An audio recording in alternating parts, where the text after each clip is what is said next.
C'était ça le sujet de la semaine dernière. Je vous ai dit, il y avait deux points importants dans cette lecture. C'est ce que nous avons traité la semaine dernière. Entre la prière et le découragement, on avait parlé beaucoup. Comment il ne faut pas se laisser emporter par le découragement. Je vous ai donné des témoignages, des exemples. Mais aujourd'hui, nous allons prendre le verset 8. Juste le verset 8 comme sujet d'émission pour ce soir. Lorsque le Fils de l'homme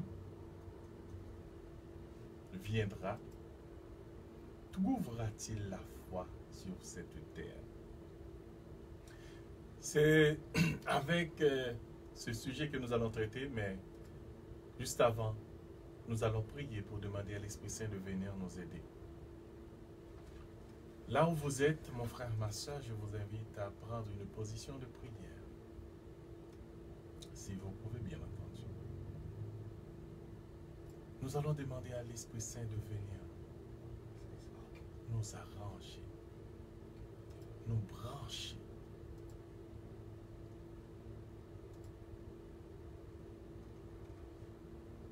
Père du ciel, Dieu de la terre et tout-puissant, dans le nom de Jésus, nous nous présentons à toi.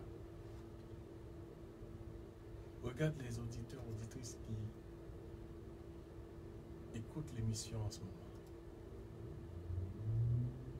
Regarde les personnes qui, non seulement,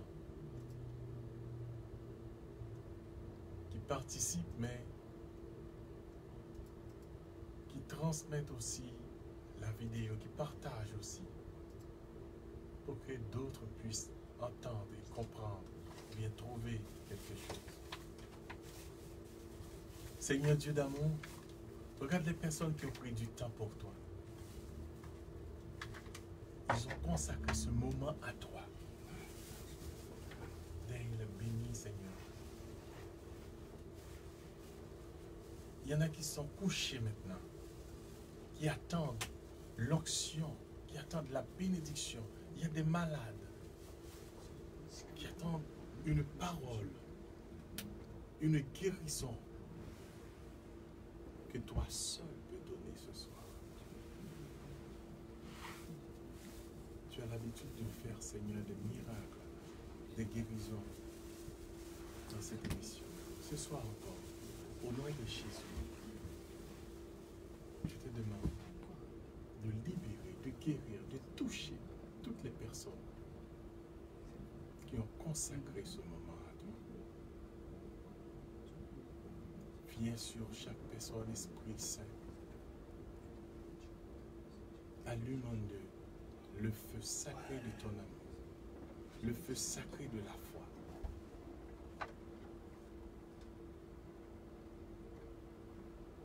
Ô Esprit de Dieu vivant, agis. Parle en moi. Touche-moi. Que tout ce que je veux faire soit pour la gloire de Dieu le Père. Tout ce que je veux dire vienne de Dieu.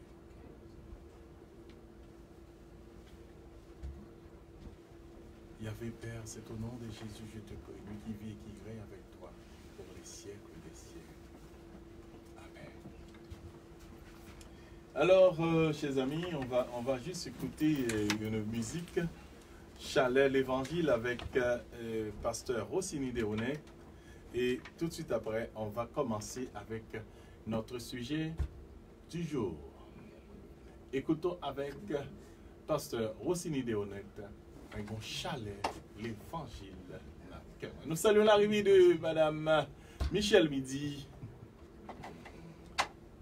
Et nous disons merci pour tous ces efforts. Et si vous pouvez regarder les émissions via Facebook, c'est une courtoisie de madame Michel Midi. si vous pouvez réécouter, parce qu'un jour, elle m'avait posé une question. Pourquoi on ne peut plus écouter les émissions sur le système de la radio? Parce qu'avant, on pouvait réécouter l'émission pendant un mois, et puis après, ils ont tout changé ça. Et puis, elle a travaillé fort. Grâce à elle, maintenant, vous pouvez réécouter les émissions via Facebook sur la page de Rendez-vous spirituel. Maintenant, avec Pasteur Rossini Déonette, moi, mon chalet l'évangile, cœur.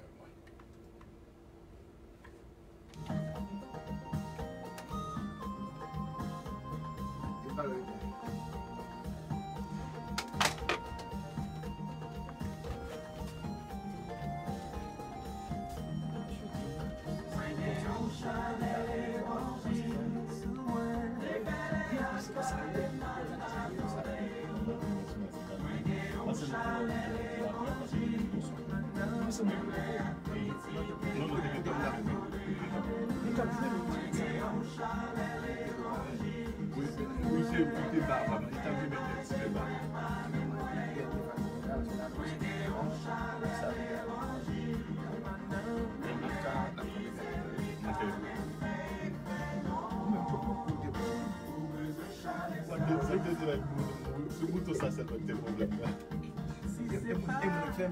Mais oui.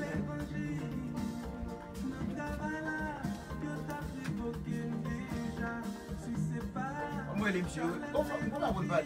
Comment c'est un monsieur? On va venir mettre une fois. Bon, reçu.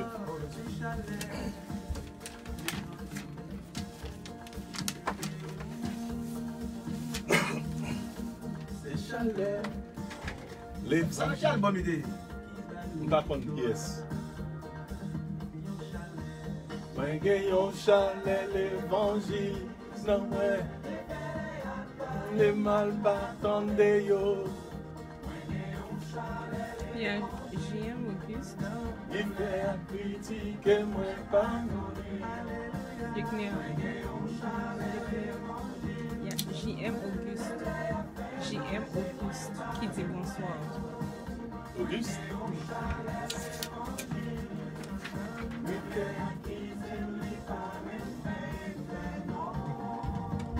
Nous besoin chalet ça. Si c'est pas chalet l'évangile, l'aime dans la mission, tout a disparaître moi. Si c'est pas chalet l'évangile, voilà, notre travail là, tout a évoqué ou déjà. C'est chalet, l'évangile là, qui garde nous.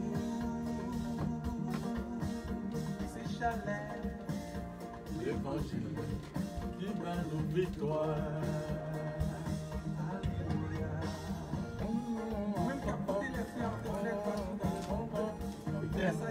Un gars, il paye. Ben oui. Il paye. Bon musique ça, vous gagnez pas. Michel, vous connaissez la danse de gars, il paye? Ah bon? J'ai pas naïf.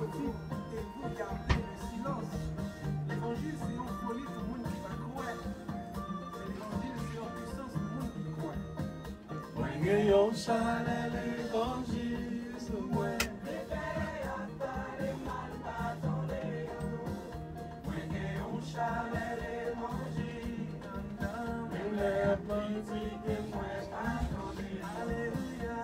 Gagnons chalet l'évangile.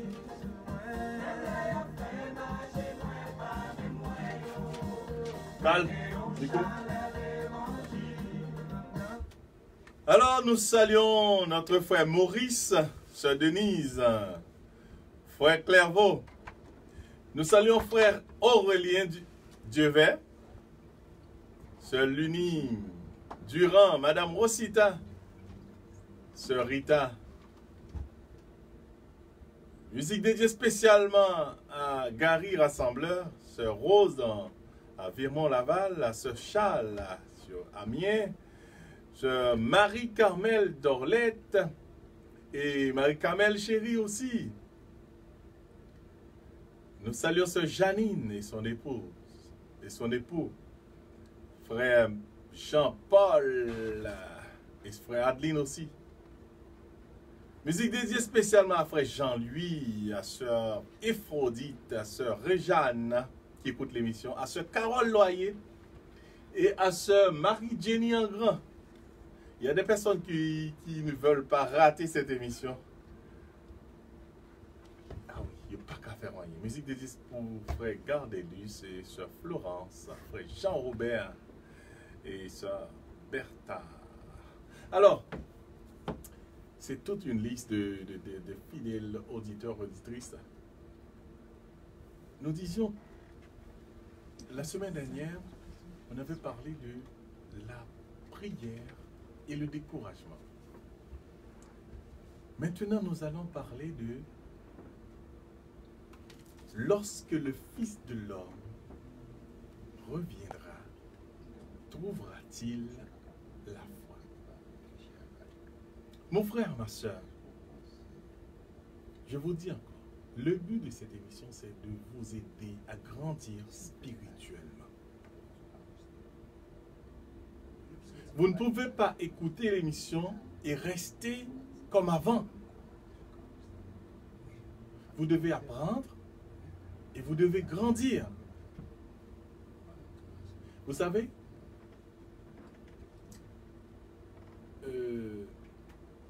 les athlètes olympiques, ça prend 15 ans pour les préparer. 15 ans. C'est vrai, vous regardez, ils gagnent des médailles, etc. C'est vrai. Mais ça prend 15 ans de préparation, mon frère, ma soeur.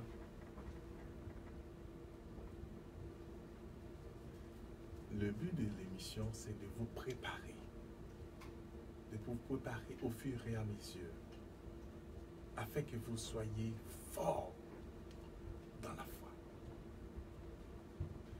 Et c'est pourquoi je vous demande, si vous pouvez réécouter les émissions, les enseignements, partager les vidéos. Et ça pourrait aider. Nous saluons sœur Edmonde, fidèle auditrice de l'émission, qui partage beaucoup les vidéos.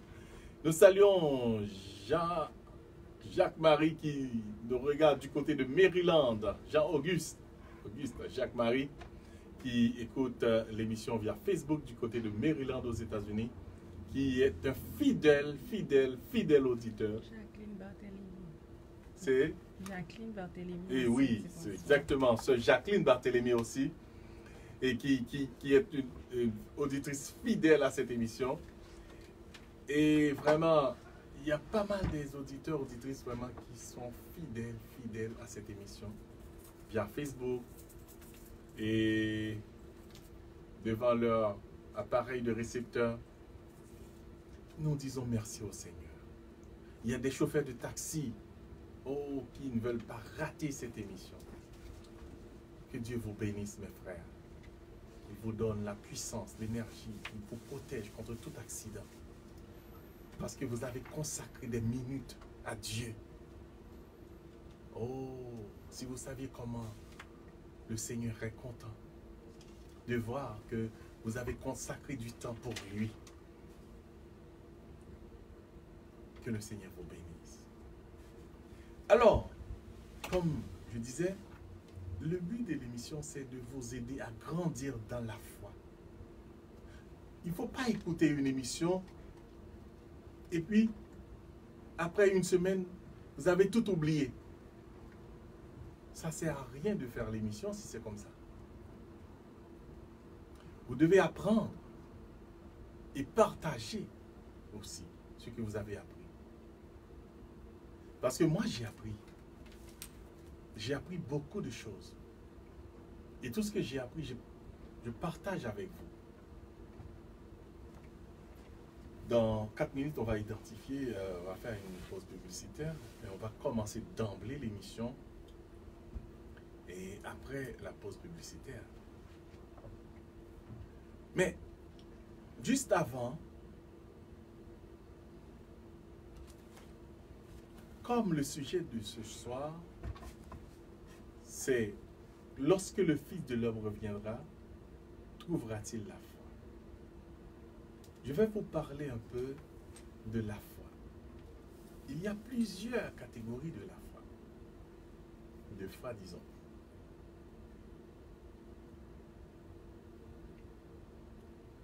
Hébreux chapitre 11 nous donne la définition de la foi. Et ce soir, il y a des gens qui vont dire des choses parce que vous allez constater par vous-même si vous avez la foi ou non. Un jour, je disais à une madame, « Madame, tu n'as pas la foi. » Oh, cette madame-là n'était pas contente. Parce qu'elle est à l'église tous les jours. Il dit, comment ça, frère? Tu lui dis que je n'ai pas la foi. Je suis à l'église tous les jours et j'ai ma fille qui est malade. Je n'ai pas été chez les Hongans. Je n'ai pas été dans des affaires de vaudou. Et je dis, même si ma fille n'est pas guérie, je ne vais pas ci, je ne vais pas ça. Toi, tu me dis, je n'ai pas la foi. Comment ça, je n'ai pas la foi? Je n'ai rien dit de plus. Je dis, madame, tu n'as pas la foi. 3 ans plus tard, cette madame est venue me voir pour dire, frère Luckner, tu avais raison. Je n'avais pas la foi. J'espère que vous n'allez pas dire comme cette madame. Parce que nous allons traiter du sujet de la foi là. Vous allez constater par vous-même si vous avez la foi.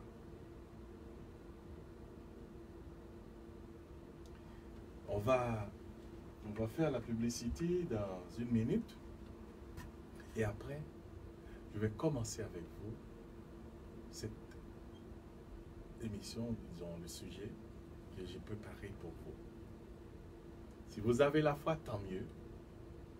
Comme ça, vous pouvez déplacer les montagnes. Parce que la foi vient avec des signes. La foi vient avec... Carl, est-ce qu'on va faire la publicité? Parce que la foi vient avec des preuves. Parce que nous dit, si vous avez la foi sans les œuvres est une foi morte. Alors, Willy m'avait dit à 40, on va faire la publicité. À vous.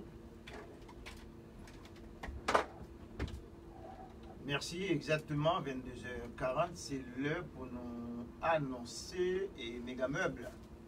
Pour les méga meubles, toujours un spécial en tout temps, puisque il repose pendant 7 jours de la semaine, dans l'adresse 8755, boulevard Langelier.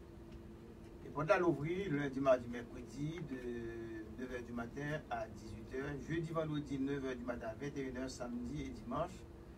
9h du matin à 17h, spécial en tout temps, côté que nous avons une chambre à coucher, nous avons une belle laveuse sécheuse, dans la section réfrigération, et puis nous avons un bel salon. Donc, nous possédons occasion pour aller visiter Méga Meuble 8755 boulevard Langelier, c'est coin Bombardier dans Saint-Léonard. Méga Meuble.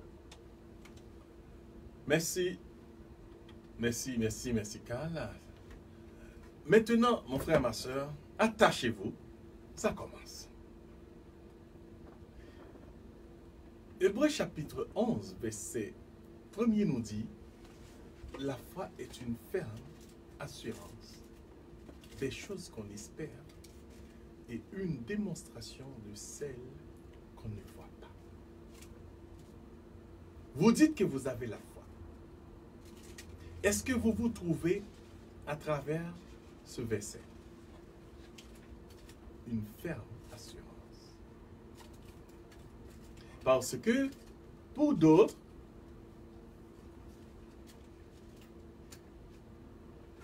le mot assurance, c'est-à-dire une ferme assurance. Une ferme assurance, Assurance. On peut choisir le synonyme de l'assurance. Ça nous dit, c'est la certitude. Ok? Si nous disons toujours, si nous cherchons le synonyme de certitude, nous pouvons dire que ce sont des choses claires. Et la Bible nous dit c'est une ferme assurance. C'est-à-dire une chose qui est extraordinaire. Quand nous disons que nous avons la foi, les gens doivent voir ça en nous. Mais tout d'abord, je vais parler de plusieurs catégories de foi pour voir, est-ce que vous êtes dans telle ou telle catégorie? Parce que tout le monde dit, oui, j'ai la foi, j'ai la foi, j'ai la foi, j'ai la foi, je crois en Dieu, je crois en Jésus, je crois en Dieu. Mais nous allons à travers la Bible, en Jean chapitre 3, verset 1er et verset 2, pour voir une catégorie de foi. C'est une foi qu'on appelle la foi intellectuelle. Nicodème, qui faisait partie du Sanhédrin, c'est-à-dire le grand conseil juif, allait trouver Jésus de nuit et lui dit, Rabbi, il veut dire maître, nous savons que tu es un docteur venu de Dieu. Vous voyez, Nicodème manifeste sa foi. Il est allé trouver Jésus de nuit pour lui dire que nous savons. Même si les autres n'étaient pas là, mais lui, il parle au nom des autres. Nous savons que tu es un docteur venu de Dieu, car personne ne peut faire les miracles que tu fais, si Dieu n'est avec lui. Vous voyez, Nicodème avait la foi. Il savait que Jésus était le Fils de Dieu. Il savait que Dieu était avec Jésus. Mais qu'est-ce que Jésus a dit à Nicodème? Tu dois naître de nouveau.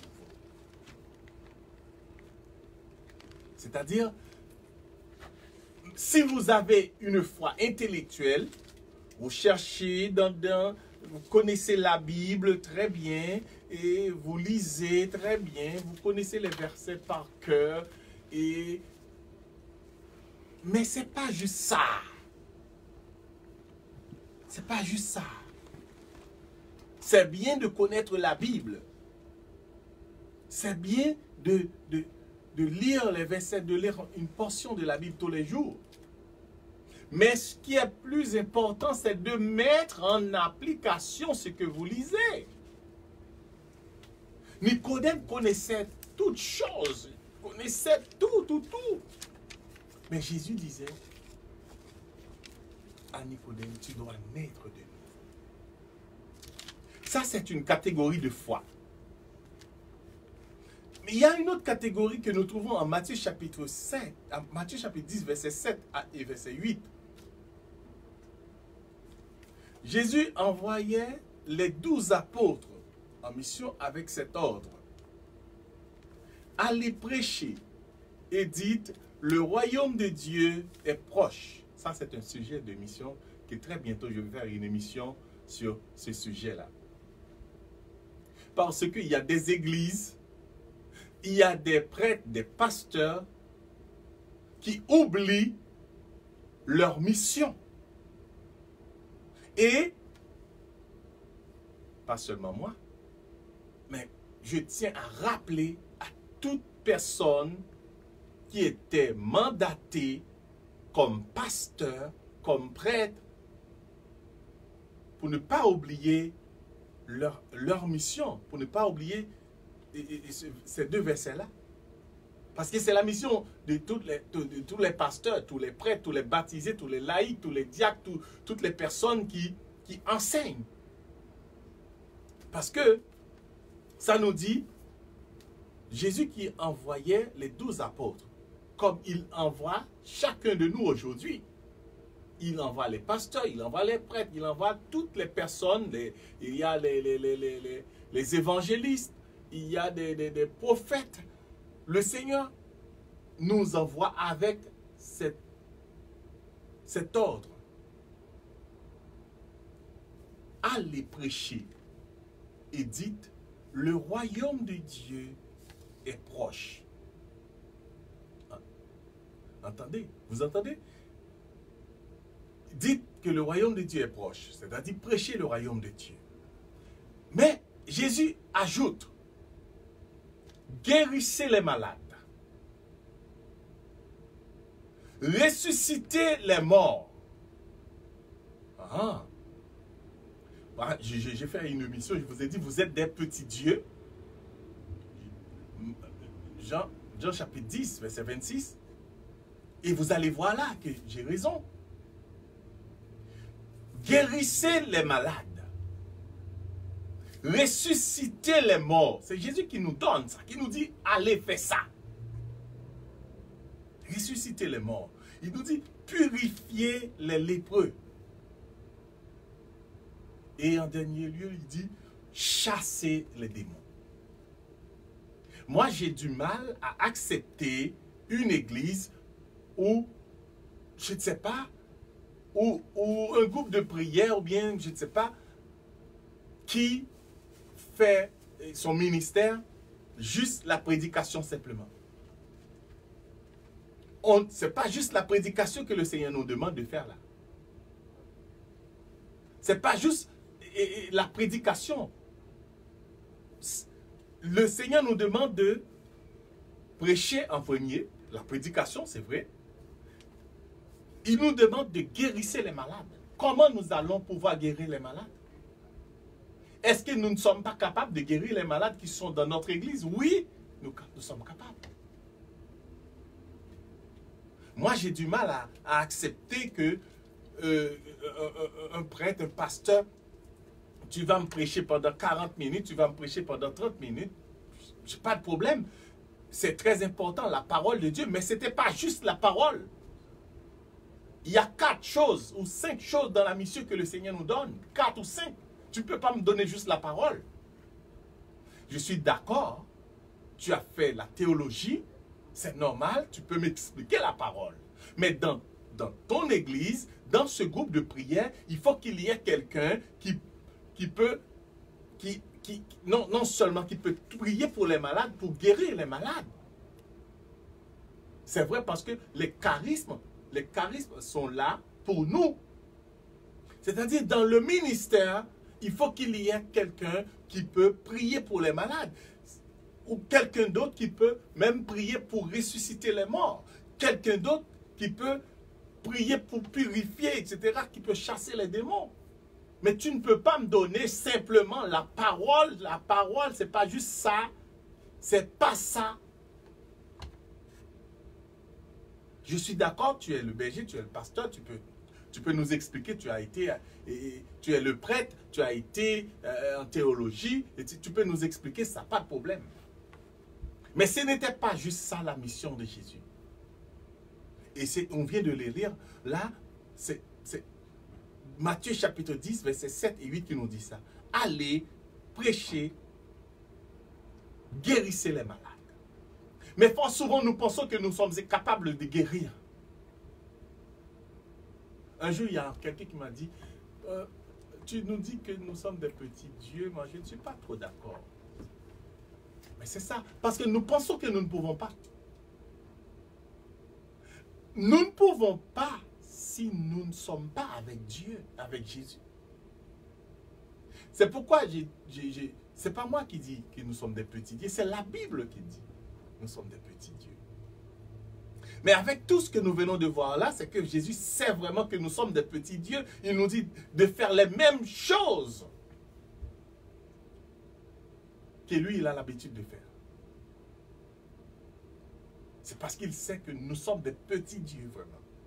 Mais qu'est-ce qui se passe dans notre église, dans nos groupes de prière? Qu'est-ce qui se passe? On dirait qu'il y a une sorte de blocage. Ou bien il y a un problème. Eh bien, mon frère, ma soeur, ce soir, il est grand temps de vous ressaisir de quoi que vous êtes capable de faire de grandes choses. Alors, ça, j'étais pour vous parler de la foi miraculeuse. Matthieu chapitre 10, 7, versets 7 et 8. Jésus envoyait les apôtres. Et quand les apôtres revenaient, ils disaient à Jésus, « Oh, regarde comment c'était extraordinaire, les démons sont chassés et ils ne pouvaient pas résister devant nous. » Les apôtres étaient contents. Mais Judas était parmi ces apôtres aussi. Judas faisait les miracles aussi. Vous voyez? Judas faisait les miracles aussi. Mais qui va trahir Jésus après? C'est Judas. C'est-à-dire, la foi que le Seigneur nous demande, il y a des gens qui cherchent des endroits où il y a des miracles. On parle de, il y a tel pasteur qui fait des miracles, il y a tel prêtre qui fait des miracles. Ah, j'y vais.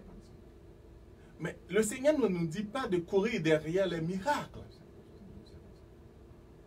Il est bon d'accompagner la parole avec des prodiges, avec des miracles, avec des signes. Mais vous, mon frère, ma soeur, vous devez aller écouter d'abord l'enseignement du pasteur, l'enseignement du prêtre en premier. Laissez l'enseignement vous transformer. Après, comme Jésus nous dit, cherchez d'abord le royaume de Dieu. Les autres choses viendront par surcroît. C'est-à-dire la guérison, le miracle et tout va venir après. Mais vous ne pouvez pas juste aller pour le miracle. Ça, c'était la foi miraculeuse. Que ce n'est pas la bonne foi. Les gens qui courent derrière les miracles. Il y a une autre foi que nous trouvons dans Luc chapitre 8, verset 13, que nous appelons la foi temporaire. C'est Luc chapitre 8, verset 16, où Jésus expliquait la parabole du semeur. Il nous dit, les grains qui sont tombés sur la terre roc, ce sont ceux qui sont sur le roc, ce sont ceux qui, lorsqu'ils entendent la parole, la reçoivent avec joie. Je ne sais pas si vous avez déjà vu quelqu'un qui a accepté Christ, qui a tout abandonné et puis qui vient à Jésus. Et puis les membres des groupes l'accueillent en joie, il est content. Moi, ça m'est déjà arrivé d'aller libérer des gens, des affaires de vaudou, des affaires de ci, de ça là. Et puis, mais ces gens-là sont venus avec joie. Ils acceptent Christ avec joie. Mais beaucoup vont tomber au moment de la tentation. Parce qu'ils n'avaient pas de racines. Ou bien parce qu'ils n'avaient pas fait quelque chose qu'ils devaient faire. Et c'est ce que Luc chapitre 8, verset 13 nous dit. Ce sont les gens qui entendent la parole, qui la reçoivent avec joie, mais ils n'ont point de racines. Ils croient pour un temps. Ils succombent au moment de la tentation. Vous voyez? Tout ça, c'est pour vous dire, mon frère, ma soeur, notre sujet de ce soir, lorsque le Fils de l'homme reviendra sur la terre, trouvera-t-il la foi? Eh bien, dans quelle catégorie de foi êtes-vous? Heureusement, Hébreux chapitre 11, verset 1er nous parle de la foi authentique. De la foi authentique. Parce que même les apôtres qui faisaient les miracles, même les apôtres qui faisaient les miracles, ils n'avaient pas la foi authentique dès le premier coup. Ah, vous allez peut-être étonner. Mais oui, ils n'avaient pas la foi authentique, la foi solide. ils vont trouver la foi dans Actes des Apôtres, chapitre 2, nous allons voir ça. C'est après l'avènement de l'Esprit Saint, les apôtres vont avoir l'assurance. Et vous allez être d'accord avec moi parce qu'on nous dit la foi est une ferme assurance. Et tout après la mort de Jésus, les apôtres avaient peur. Ils étaient partis cachés dans des maisons. Mais avec la Pentecôte, qu'est-ce qui s'était passé? Ils avaient l'assurance. Et ils avaient la confiance. Et c'est juste pour vous dire, mon frère, ma soeur, si vous voulez avoir la foi, il faut prier l'Esprit Saint. Si vous voulez avoir la foi solide, si vous voulez avoir l'assurance, il faut prier l'Esprit Saint. Parce que les apôtres étaient avec Jésus, et puis Jésus dit, qu'est-ce que vous entendez de moi?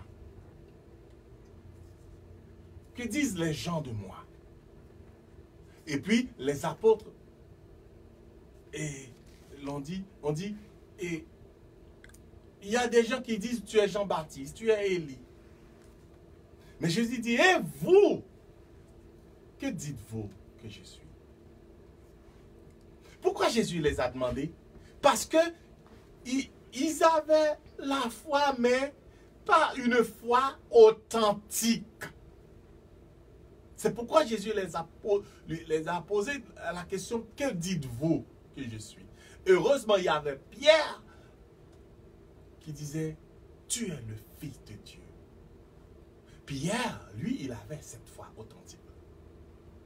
Mais ce n'était pas tous les apôtres qui avaient cette foi authentique. Et c'est juste après la Pentecôte, et là, l'Esprit Saint va leur donner la puissance de la foi. Alors ce soir, si vous aviez la foi, si vous dites que vous aviez la foi,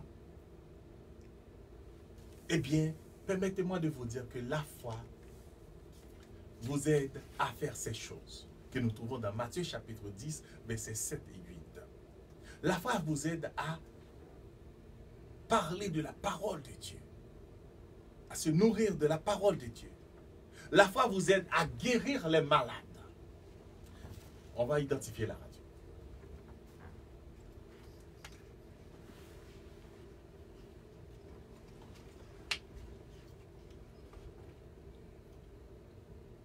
Merci, Carl. La foi vous aide à guérir. Si vous dites que vous avez la foi et vous ne pouvez pas guérir, il y a quelque chose qui ne marche pas. La foi vous aide à ressusciter les morts. Si vous dites que vous n'êtes pas capable de ressusciter les morts, il y a quelque chose qui ne marche pas. Jésus dit vous pouvez. Vous vous dites que vous ne pouvez pas. Il y a quelque chose qui ne marche pas. C'est ou bien vous avez la foi, ou bien vous n'avez pas la foi. La foi vous aide à purifier les lépreux, les malades, à chasser les démons. Si vous dites que moi, je ne peux pas chasser les mauvais esprits, je ne peux pas chasser les démons, il y a quelque chose qui ne marche pas. Ou bien vous prétendez avoir la foi, ou bien vous n'avez pas la foi. Parce que si vous avez la foi, qui est la ferme assurance, et que les apôtres nous ont démontré ça en Actes des Apôtres chapitre 2, ils ont brisé la barrière de peur qu'ils avaient pour aller parler, pour aller toucher, pour aller guérir, pour aller parler avec autorité, pour aller prêcher avec autorité. C'est ça l'assurance. C'est-à-dire quand nous avons la foi, nous avons l'assurance. L'assurance. Et moi j'ai un problème encore avec les gens qui disent, moi je crois en Jésus. Oui, je crois, tu crois en Jésus. C'est bon de croire en Jésus. Mais que si Jésus n'est plus là, hein, il nous laisse sa parole. Que faites-vous avec les paroles de Jésus? Vous croyez en Jésus. Et puis, vous avez des ennemis. Des personnes que vous ne voulez pas pardonner. Mais vous croyez, hein? Vous croyez en Jésus, mais il y a des personnes que vous ne voulez pas pardonner. Il y a quelque chose qui ne marche pas. Parce que Jésus n'est plus là, on a la parole. C'est-à-dire, si nous avons la ferme assurance en Jésus, c'est comme nous allons appliquer cette parole, tout ce qu'il a dit. Nous allons mettre ça en application. C'est ça, croire en Jésus. Il nous a laissé un guide. Eh bien, nous allons utiliser ça. Or, nous croyons, mais nous faisons autrement. Nous ne voulons pas partager. Mais nous croyons en Jésus. Nous croyons, mais nous ne voulons pas aider quelqu'un. C'est-à-dire, nous sommes un peu tête en bas. Nous croyons, mais c'est comme le contraire de croire. Parce que ce que nous faisons, avec ce que nous disons, ce que nous vivons, ça ne rime pas, ça ne marche pas ensemble. Et imaginez-vous, nous croyons, mais s'il y a une soeur qui est malade là, nous ne sommes même pas capables d'aller de prier pour cette soeur. Je me souviens un jour, j'ai été invité pour aller faire une prière. Il y a une soeur qui m'a dit, ah, soeur Liquin, faites attention, tu as des enfants. Tu as des enfants. Parfois, quand tu vas prier là, et sur des gens, et ça peut tourner sur des enfants, etc., etc. Vous voyez? Nous croyons, mais il y a toujours un mais. Nous croyons que le Seigneur peut faire ça, mais il faut être prudent. C'est vrai, il faut être prudent. Mais qu'est-ce que ça va avoir? Je me souviens, je vous ai déjà raconté l'histoire d'une personne que on était venu chercher pour aller et prier pour une jeune dame qui était possédée par un mauvais esprit. Mais cette dame a parlé en disant que et je sais qu'il va venir me chasser, mais son épouse est enceinte. Elle ne pourra pas mettre au monde cet enfant. C'est le mauvais esprit qui parle. Je ne suis même pas encore arrivé dans la maison. Le mauvais esprit parle de tout ça. Et effectivement, mon épouse était enceinte. C'est vrai que il y a des enjeux. Il y a des ci, il y a des ça. Mais est-ce que je vais faire une chose pour ma gloire ou bien pour la gloire de Dieu? Est-ce que je vais prier pour ma gloire ou bien pour la gloire de Dieu? Où est le Seigneur, mon Dieu, qui est là? Qui dit qu'il va être avec moi tous les jours? Et je suis arrivé, j'ai prié, j'ai chassé le mauvais esprit. Et ma femme a mis au monde ma première fille que vous avez vue chanter souvent, Jelmy. C'est juste pour vous dire que, mon frère, ma soeur, si vous dites vous avez la foi ce soir, eh bien, réfléchissez. Est-ce que vous avez une foi authentique? Est-ce que vous avez une foi intellectuelle? Est-ce que vous avez une foi temporaire? Est-ce que vous avez une foi miraculeuse? La foi authentique, c'est ce que nous trouvons dans Actes des Apôtres, chapitre 2. Les apôtres, ils n'ont peur de personne. Ils parlent avec assurance. Ils guérissent avec assurance. Ils commandent avec assurance. Et c'est ce que je souhaite pour vous ce soir. Une foi authentique. Et cette foi, rien ne peut l'enlever. La mort ne peut l'enlever. Rien, rien, rien, rien. Et c'est pourquoi Jésus nous dit, lorsque le Fils de l'homme reviendra sur la terre, trouvera-t-il la foi? Eh bien, si vous avez cette foi authentique, oui, il trouvera. Parce que cette foi-là, rien, absolument rien ne peut l'enlever en vous. Par exemple, Pierre, quand on voulait tuer Pierre, persécuter les apôtres. Mais la mort ne pouvait pas enlever la foi en eux. Ils ont tous accepté de mourir pour leur foi. Vous dites que vous avez la foi. Êtes-vous prêt à mourir pour la foi? Voilà le problème. Arrêtez de vous mentir. Demandez à l'Esprit Saint de vous donner la foi authentique. Cette foi va vous aider à vous libérer des mensonges. Mais à quoi? Pour de bon, pour de vrai. Que le Seigneur, dans son amour, vous donne son Esprit Saint. Maintenant, je vous invite à fermer les yeux si vous pouvez là où vous êtes. Que le Seigneur Dieu, vous accorde son Esprit Saint pour que vous ayez la foi authentique ce soir. Une foi qui marche avec des œuvres, avec des signes que nous trouvons dans Matthieu chapitre 10, verset 7, qui nous dit, cette foi peut nous aider à guérir. Cette foi peut nous aider à prêcher l'évangile, mais ça peut nous aider à guérir, à ressusciter des morts. Cette foi peut nous aider à chasser les démons. Cette foi peut nous aider à ouvrir des portes qui étaient fermées. Dieu d'amour, je lève mes mains vers le ciel. Je vous demande de combler toutes les personnes en ce moment qui croient en toi, qui aimeraient avoir cette foi authentique, qui aimeraient avoir la libération, la guérison. Je lève mes mains vers le ciel. Permets, Seigneur, quand je baisse mes mains, que toutes ces personnes soient remplies de ta force, de ta puissance et de la foi. Je te demande tout ça, Père, au nom du sang versé de Jésus. Que toutes les personnes en ce moment qui croient que tu es vivant, que tu es présent, puissent trouver la foi, la guérison, la libération, et qu'ils puissent agir en ton nom pour chasser, pour guérir, pour libérer des gens, au nom du Père et du Fils et du Saint-Esprit. Amen. Merci à Willy Forge qui nous a accordé ce temps pour nous récupérer parce que... on s'est repris. Ouais, oui, parce que le décollage a été perturbé.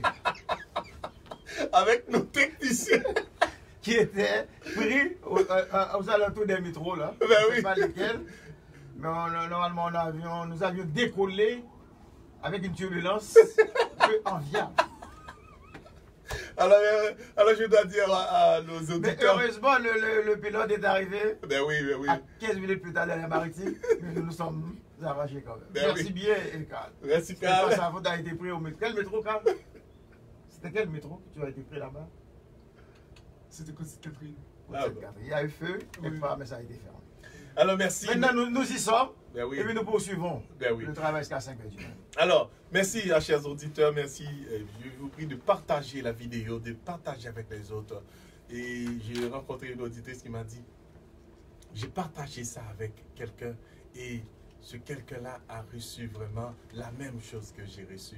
Eh bien, partagez ce que vous avez entendu ce soir et soyez des chrétiens avec la foi authentique que nous trouvons dans Hébreux chapitre 11 verset 1er. Merci Willy Forge. Et avant, nous saluons tous nos amis, nos pasteurs, beaucoup qui nous écoutent. Ah oui, oui, oui, oui. Ils sont sur la route. Ils nous écoutent. Mais oui. Bonne écoute, monsieur le pasteur. Merci, merci, merci. Alors, et demain, je vous invite à ce grand concert de Noël à l'église Saint-Ambroise. Malheureusement, j'avais promis à Bertoni de nous appeler. Oui. Il est plongé quelque part. Mais sais-tu, sûrement, il est en train de faire des Oui, il répétitions m'a dit aussi. qu'il serait sur la route.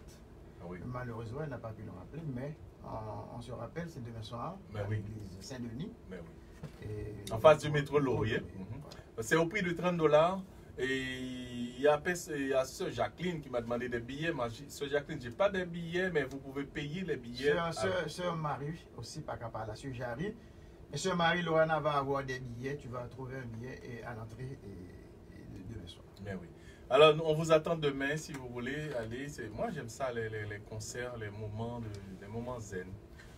Alors, je vous invite tous à passer de bonnes fêtes dans la famille, dans la foi, dans la foi solide. Et je vous le dis, Allez vous retrouver ensemble. mais oui, je vous le dis encore, je vais faire un enseignement sur Matthieu chapitre 10, versets 7 et 8 dans les jours à venir. Parce que le Seigneur nous donne l'ordre d'aller prêcher, d'aller ressusciter les morts, d'aller purifier les lépreux, guérir les malades. Et ce soir, le Seigneur va vous aider à réaliser ces choses pour sa gloire. Croyez que vous l'avez reçu et vous verrez ça accomplir en vous. Amen. Que Dieu vous bénisse. Merci bien, frère Luc.